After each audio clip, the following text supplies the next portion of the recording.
Olá, sou Victoria, graduanda de farmácia pela Universidade Federal da Bahia e irei apresentar o trabalho Como medir a adesão à farmacoterapia, uma revisão bibliográfica sob orientação do professor Dr. Wagner Luiz. O termo adesão foi reconhecido pela Organização Mundial de Saúde em 2001 e pode ser entendido como uma dimensão comportamental na qual o indivíduo adota em seu estilo de vida ações, reações, atitudes, renúncias que correspondem a informações acordadas com o profissional que o assiste. Somente em 2003 que a OMS estabeleceu grupos de fatores preditores da adesão ao tratamento denominados dimensões.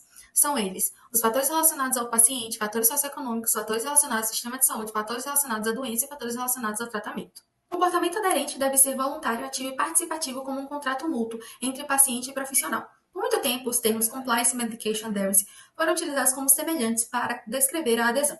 Compliance ou cumprimento seria o perfeito seguimento da prescrição e o prescritor seria o principal responsável pela gestão do tratamento, enquanto o paciente seria o sujeito passivo responsável apenas pelo uso do medicamento. E medication adherence, ou adesão à medicação, além da farmacoterapia bem-sucedida, trata prescritor e paciente como igualmente responsáveis, na qual o paciente deve estar disposto a adotar uma série de condutas e adaptar seu modo de vida para permanecer no cumprimento da prescrição. Para medir e traçar o perfil desse tipo de comportamento aderente, normalmente são utilizados escalas. A OMS considera que a não adesão em terapias a longo prazo gira em torno de 50% na população geral, sendo que em países menos desenvolvidos esses valores são muito superiores.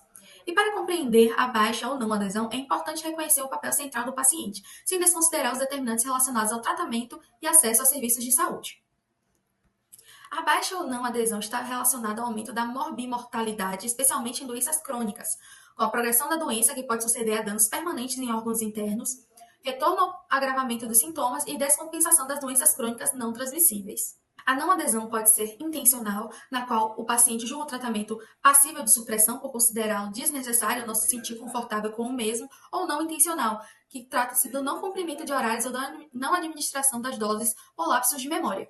Medir a adesão é necessário para informar melhor a avaliação de intervenção, determinar influências, identificar pacientes que requerem educação ou suporte para melhorar o uso de medicamentos. Considera-se que o paciente adere à farmacoterapia quando ele utiliza de 80% a 110% da quantidade de medicamento prescrito, exceto para indivíduos portadores de HIV, na qual o mínimo deve ser 95%.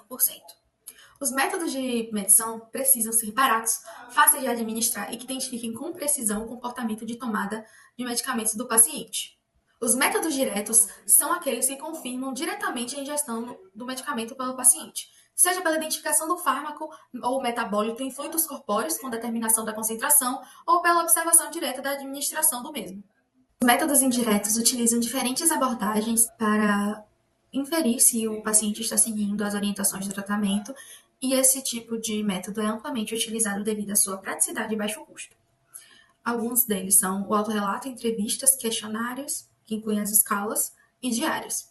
Relato do prescritor, contagem de comprimidos, retirada de medicamentos, monitorização eletrônica da administração de medicamentos, que é o método mais moderno, e a resposta clínica ou avaliação dos resultados terapêuticos. Devido às vantagens das escalas já supracitadas, por serem capazes de fornecer informações com relação às crenças e atitudes sobre os medicamentos, além das razões de não adesão, é útil também para a medição de adesão no SUS, considerando a escassez dos recursos e a necessidade de promover a adesão, principalmente no manejo de doenças crônicas não transmissíveis. Existe uma série de escalas de aferição da aderência à farmacoterapia, considerando o autorrelato de pacientes, contudo, nenhuma delas demonstra ser totalmente validada a ponto de ser absoluta. E as escalas mais conhecidas nós temos a MGL, que define, em seus 4 itens, o comportamento de tomada. MAC, que identifica se a não adesão é esporádica ou recorrente, MMAS-4, que identifica se a não adesão é intencional ou não intencional, e a MMAS-8, que é a sua versão estendida. Brief Medication Questionnaire, o Beliefs About Medicines, que é a versão reduzida do MAC, possui 6 itens, sendo 4 objetivos, com respostas de sim ou não, um do tipo Likert e um aberto, que referem-se à frequência de tomada dos medicamentos na última semana e números de dias sem a utilização deles nos últimos 3 meses. O BMIB, ele é uma escala que envolve os domínios relacionados à crença no tratamento para identificar pacientes não aderentes. Ela consiste em 8 afirmações, contendo respostas na escala de 1 a 5. Por isso, esse grupo de pesquisa que está em formação almeja trabalhar na validação de escalas desse tipo para a realidade do SUS na Bahia, e no emprego de escalas validadas para a realização de projetos de intervenção que promovam o aumento da adesão na farmacoterapia. Estas foram as referências utilizadas. Obrigada!